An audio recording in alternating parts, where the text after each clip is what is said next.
The German officer comes around the corner at 4 feet. No warning, no time. The American Marine has a rifle he cannot swing, a bayonet he cannot clear, and half a second to make a decision that cannot be undone. His hand finds the grip of the pistol on his hip, and the M1911 comes out of the holster in one motion. One round. The German goes down.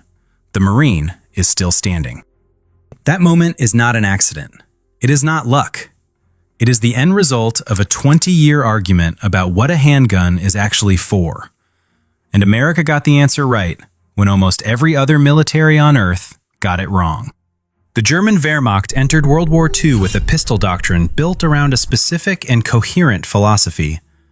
The Luger P08 and later the Walther P38 chambered the 9mm parabellum round. The thinking was sound. A pistol is a secondary weapon carried by officers and vehicle crews and support personnel who are unlikely to need it at all. When they do need it, they need enough rounds to suppress a threat, enough range to create distance while primary arms are brought to bear, and a lighter load that doesn't slow the men who carry it. The 9mm gave them a fast, flat-shooting cartridge that performed well at moderate distances. Both the P08 and P38 held 8 rounds, the same rough count as the M1911, but the Germans loaded theirs with a lighter, faster bullet, optimized for range and control, not for stopping effect at close quarters. For a sidearm conceived as a last resort at moderate distance, that trade-off made complete sense. You are probably not going to use this. If you do, you will want options and accuracy at range. The German doctrine assumed the pistol would buy time, not end fights. That assumption was logical, rational, and optimized for exactly the wrong scenario. The Americans had already learned the hard lesson before Germany finished drawing its doctrine. The Philippine-American War, 1899 to 1902. U.S. soldiers armed with 38 long Colt revolvers were meeting Moro warriors in jungle terrain. Close range, often inside 10 feet, sometimes inside 3. The 38 was not stopping them. Not because of marksmanship failures, not because of ammunition malfunctions, because the 38 long Colt did not deliver enough terminal energy to stop a man who had decided he was going to die on his own terms. Army reports documented cases of Moro fighters absorbing multiple 38 rounds and continuing to close the distance. Men died from wounds that should have ended the fight 10 feet earlier. The Army commissioned a study. The study concluded what the men in the field already knew in their bones. Below a certain threshold of energy transfer, a pistol round is a deterrent, not a stopper. And in close terrain, against a committed opponent, a deterrent is not enough. You need a round that ends the decision-making process. You need physics to do what psychology cannot. John Browning answered the study with what became the M1911 pistol, chambered in .45 ACP. The Army adopted it in 1911 after testing that left no ambiguity. A round traveling at 830 feet per second with a bullet diameter of 452 inches, one of the largest and heaviest standard military pistol rounds of its era. The design philosophy was stripped to its core logic. You will probably use this inside 20 feet against a man who is already moving toward you. At that range, what you need is not capacity. What you need is finality. Every choice in the M1911 follows from that premise. The single-stack magazine holds 7 rounds, 8 with one in the chamber. That sounds like a liability until you understand what America traded for.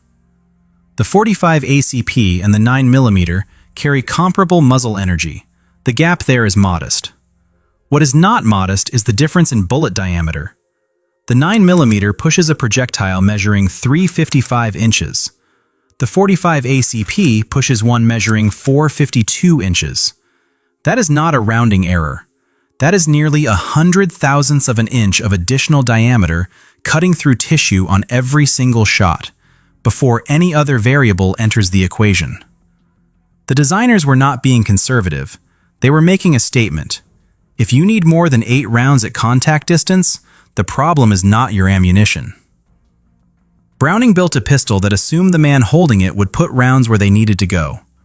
The .45 ACP rewarded that accuracy with mass the 9mm could not match. Browning also solved the reliability problem that had undone earlier semi-automatic designs. The M1911's feed geometry was engineered to handle the .45 ACP's profile without the nosedive malfunctions that plagued narrower-nosed rounds in earlier designs. The extractor applied consistent tension. The ejector was positioned to clear cases cleanly, even when the pistol was canted or held unconventionally, the way a man holds a pistol when he is not at a range, when his hands are wet, when the light is gone, and his grip is whatever he could find. These were not cosmetic refinements. Each one represented a failure mode that had killed someone before the engineer corrected it. The trigger system, the grip angle, the thumb safety that could be released without breaking the firing grip. Every element pointed toward the same moment. A man in close terrain, under stress, with no time for anything but the draw and the shot. The pistol had to work perfectly the first time, without preparation, in the worst conditions its user would ever experience. Browning built a pistol that performed exactly there and exactly then, because those were the only conditions that actually mattered. America did not build a pistol. America built a doctrine made of steel and copper and lead. Saipan, June 1944. The island is 15 miles long, and the Marines have been fighting through it yard by yard, cave by cave, in terrain that turns every tactical assumption inside out. The jungle canopy closes off air support. The ridgelines eliminate clear fields of fire. The distances that make rifles and machine guns decisive collapse to nothing in the draws and the cane fields and the spaces between rocks where two men can occupy the same darkness without seeing each other until they are close enough to breathe the same air. A Marine is moving through a sugarcane field with a fire team when a Japanese position opens up from inside 15 feet. Two men go down in the first second. His M1 Garand is chambered and ready, but the engagement angle makes it useless. The enemy is too close, inside the muzzle, and closing. He drops the Garand and draws the M1911. 2 rounds. The first stops the charge. The second makes the outcome certain. The entire engagement, from the moment the Japanese position opened to the moment it went silent, lasted 4 seconds. In those 4 seconds, the M1 Garand, one of the finest battle rifles ever produced, was a club. The M1911 was the only weapon in his hand that was designed for exactly the distance at which the fight was happening. This was not an isolated incident. After-action reports from the Pacific Theater cataloged engagement patterns that Army planners in Washington had not fully anticipated. Cave warfare, tunnel warfare, the specific nightmare geometry of fighting in built environments and dense vegetation. These were producing contact engagements at ranges where rifle doctrine simply did not apply. The men who carried the M1911 wrote about it in the language men use when they are not trying to impress anyone. It was there when nothing else was. It was big enough to matter. It hit hard enough to stop the problem before the problem reached them. On Peleliu 3 months later, the pattern repeated with a specificity that made the after-action reports impossible to dismiss. Marines clearing the Unbreakable pocket, a honeycomb of caves and ridgelines that defied every conventional assault, were fighting in spaces measured in feet, not yards. The caves connected to other caves. The corridors inside them were narrow enough that a man could touch both walls with his elbows. A rifle was a problem in that geometry. The M1911 was not. After-action accounts from the pocket document the pistol being drawn not as a last resort, but as the deliberate weapon of choice for the final few feet of every assault. By riflemen, by engineers, by corpsmen who had no business being in that position and were there anyway. The pistol on their hip did its job at the range it was designed for. The M1911 appeared in citation after citation from the Pacific, not as a ceremonial backup arm, but as the primary weapon for the last and closest phase of every fight. Pilots carried it into cockpits and reached for it when they survived crashes in terrain where everything else was gone. Tank crews carried it because the M3 submachine gun allocated to armor was large enough to be a liability in a burning vehicle, and the M1911 was not. Engineers carried it into demolitions work, where rifle fire would have endangered the men doing it. What the pistol built, engagement by engagement, island by island, was a record. Not doctrine. Proof. The Pacific was an argument the 45 ACP won in real time, with real consequences, against real resistance. German soldiers who encountered American infantry in close terrain during the 1944 and 1945 campaigns, in Normandy's hedgerows, in the rubble of Aachen, in the Hurtgen forest, came to understand something about the American sidearm that no pre-war doctrine had prepared them for. The M1911 was not behaving like a pistol. It was behaving like a decision. At the distances where the fighting was happening, inside rooms, across staircases, through doorways, the American pistol was doing what German doctrine had never asked a pistol to do: ending engagements outright, with 1 or 2 rounds, before the man on the receiving end could respond. That was not in the German playbook. It was not supposed to be possible from a sidearm. The German officers were not wrong. They had simply started from a different premise.